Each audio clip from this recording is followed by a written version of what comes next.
নমস্কার, আমি তনুশ্রী রান্নাঘরে আপনাদের সবাইকে স্বাগত। আজকের আমার রেসিপি হেলদি চিকেন মোমো, সম্পূর্ণ তেল ছাড়া।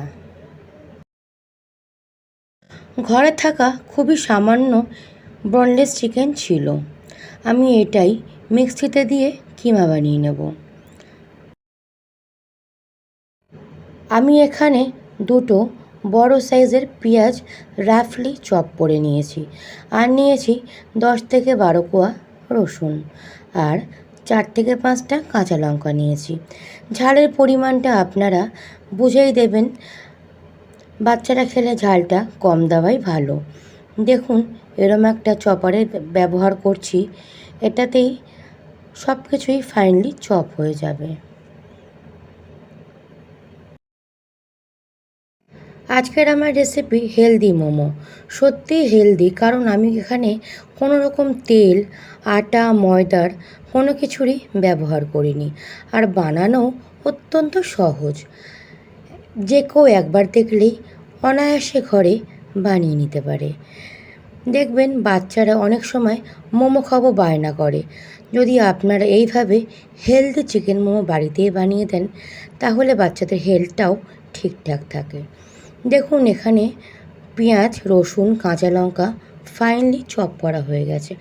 আমি একটা গাজর আগে থেকে গ্রেট করে রেখেছিলাম, সঙ্গে খানিকটা আদাও গ্রেট করে রেখেছিলাম।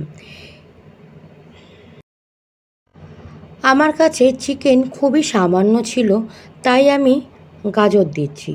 আপনারা চাইলে শুধু চিকেন দিয়েও বানিয়ে নিতে পারেন, তাতে আর গাজর দেওয়ার দরকার পড়বে না। আমি চিকেনের সাথে অল্প গাজরও দিচ্ছি, তার কারণ বাচ্চারা দেখবেন গাজর কিন্তু খেতে পছন্দ করে না। তাদের যদি এইভাবে ভেজ মোমো বানিয়ে দেওয়া যায়, তারা কিন্তু অনায়াসেই দেখবেন সবজিটা খেয়ে নেবে। দেখুন, আমি গাজরটার মধ্যে সমস্ত পেঁয়াজ কুচিও দিয়ে দিয়েছি। এবারে চিকেনটা মিক্সিতে কিমা করে নেব। আপনারা চাইলে চপার দিয়েও কিমা করতে পারেন, অথবা বাজার থেকেও কিমা করিয়েও আনতে পারেন। দেখুন, সম্পূর্ণ কিমা তৈরি হয়ে গেছে।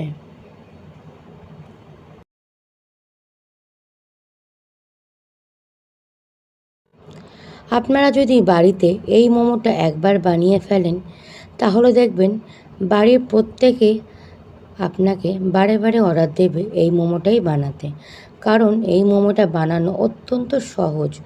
আটা ময়দা মাখা বেলার ঝামেলা ছাড়াই দুর্দান্ত স্বাদের এই মোমোটা তৈরি হয়ে যায়। আর কোনো রকম তেলের ব্যবহার কিন্তু আমি করবই না। আপনারা দেখতে দেখতেই বুঝতে পারবেন যে আমি কোনো তেলের ব্যবহার করিনি। দেখুন, কথা বলতে বলতে সমস্ত চিকেনও দিয়ে দিলাম গাজর কুচির মধ্যে, আর দিয়ে দিলাম পেঁয়াজ শাকের কুচি।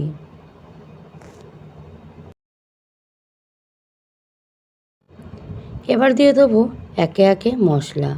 প্রথমে দিয়ে দিলাম স্বাদ মতন লবণ।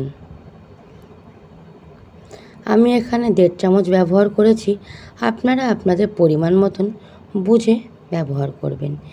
দিয়ে দিলাম সয়া সস।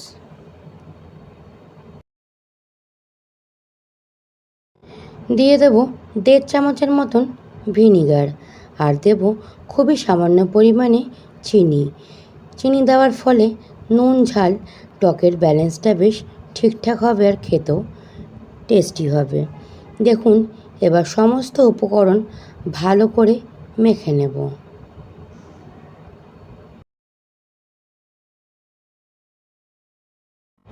চিকেন সবজি দিয়ে সমস্ত উপকরণ মাখা হয়ে গেছে, আর এই রকম আমি বলের শেপে বানিয়ে নেব।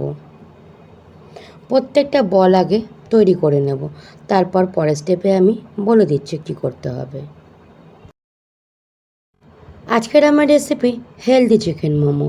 যদি ভালো লাগে ভিডিওটা সম্পূর্ণ দেখে লাইক, শেয়ার আর কমেন্ট করতে ভুলবেন না। দেখুন, এখানে কিন্তু আমি চালের গুঁড়ো নিয়ে নিয়েছি, কোনো রকম আটা ময়দার ব্যবহার করিনি। আর নিয়ে নেবো একটা পাত্রে জল। ফার্স্ট কোটিংটা আমি চালের গুঁড়ো দিয়ে কোট করে নেব। ভালো করে চালের গুঁড়ো ছড়িয়ে নিলেই ফার্স্ট কোটটা দেওয়া হয়ে যাবে। তারপর এই চিকেনের বল দিয়ে দেবো জলে। জল থেকে আলতো হাতে তুলে নিতে হবে। তুলে নিয়ে আবার চালের গুঁড়োতে দিয়ে দেবো সেকেন্ড কোটের জন্য। এইভাবে প্রত্যেকটা চিকেন বল আমি রেডি করে নেব। দেখুন জলে দিয়ে দিলাম, আবার চালের গুঁড়োর মধ্যে দিয়ে দিলাম। এইভাবে আমি প্রত্যেকটা চিকেন বল রেডি করে নেব মোমোর জন্য।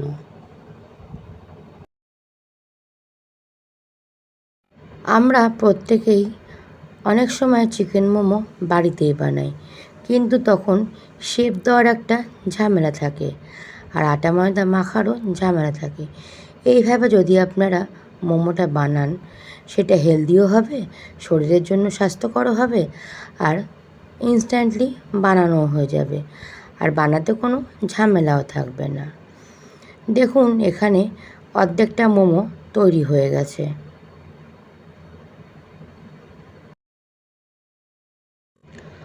মোমো স্টিম দেওয়ার জন্য ডেচকিতে আমি জল ফুটিয়ে রেখেছিলাম।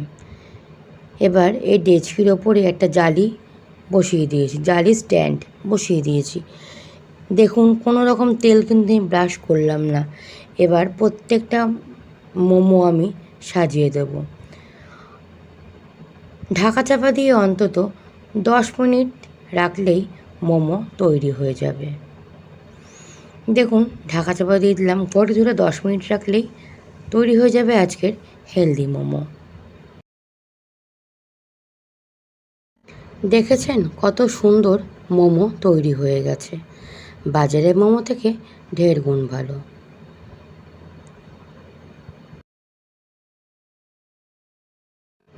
আমি প্রত্যেকটা মোমো প্লেটে তুলে নিলাম। এবার পরের ব্যাচের মোমোটাও ওই একইভাবে সাজিয়ে দেবো, আর ঘড়ি ধরে 10 মিনিট রাখলেই তৈরি হয়ে যাবে মোমো, হেলদি মোমো।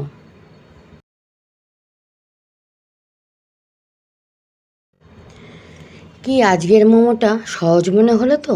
সহজ মনে হলে বাড়িতে অবশ্যই বাচ্চাদের জন্য বা বড়দের জন্য বানিয়ে নেবেন, খেতে দেখবেন দুর্দান্ত হয়। আজকের আমার রেসিপি সম্পূর্ণ শেষের পথে, আমি পরিবেশন করে দিলাম। আমি পরিবেশন করলাম চিলি সস আর মোমো স্টাফটা দিয়ে স্যুপ বানিয়েছিলাম। যদি ভালো লাগে বাড়িতে একবার হলেও বানিয়ে দেখতে পারেন। বাড়িতে বানালে আমায় কমেন্ট করতে ভুলবেন না। আপনারা সুস্থ থাকবেন আর ভালো থাকবেন। টাটা বন্ধুরা।